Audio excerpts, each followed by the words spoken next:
haklısın ama o zaman gerçekten çok yani herkes giremiyor. 9 Ağustos. 9 Ağustos döneminde yeni bir şey yani aslında işte.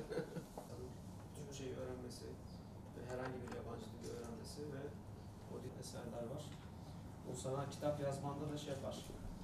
Evet, valla. Bugün bizim için çok güzel ve özel bir gün. Öncelikle 26 Eylül Dil Bayramı.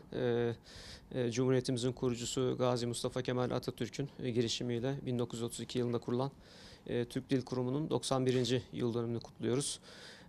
Dil tabii Türk dili dilimizin kültürümüzü yansıtan zengin, çeşitli bir dil. Onu korumak, yaşatmak bizim asli görevimizdir. 26 Eylül vesilesiyle, Dil Bayramı vesilesiyle Neşmil kardeşimizi başkonsolosluğumuzda ağırladık. Neşmil kardeşimiz Erbil'de Mergesur ilçesinde bir köyde yaşıyor ve kendi imkanlarıyla Türkçemizi öğrenmiş. Ve o kadar başarılı olmuş ki bir de kitap yazmış. Aslında ben bunu öğrendiğimde çok duygulandım ve kendisiyle görüşmek istedim. Bugün de bunu Dil Bayramı vesilesiyle yapıyor olmamız ayrıca benim için bir gurur ve kıvanç verici. Neşmil kardeşimizle sohbet ettik. İdealleri hakkında bilgi aldık. Bundan sonra ne yapmak istiyor? Ben Türkiye'yi hiç ziyaret etmemiş olduğunu öğrendim. İnşallah kendisini bir vesileyle Türkiye'ye göndeririz. Ayrıca Türkiye bursları hakkında da bilgi verdik kendisine. Lise eğitiminin artık sonlarına geliyor. Dolayısıyla Türkiye bursları imkanından da yararlanabilir. Bu konuda da kendisiyle irtibatta olacağız.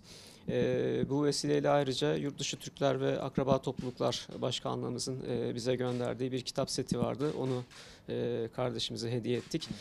Umarım verimli bir okuma süreci olur ve bir kitap fuarına da bence Türkiye'ye gönderebiliriz Neşmil'i. Bu vesileyle hem ülkemizi görmüş olur hem de çok sevdiği, haşır neşir olduğu kitaplarla orada daha yakından o standları gezer, mutlu olur diye düşünüyorum.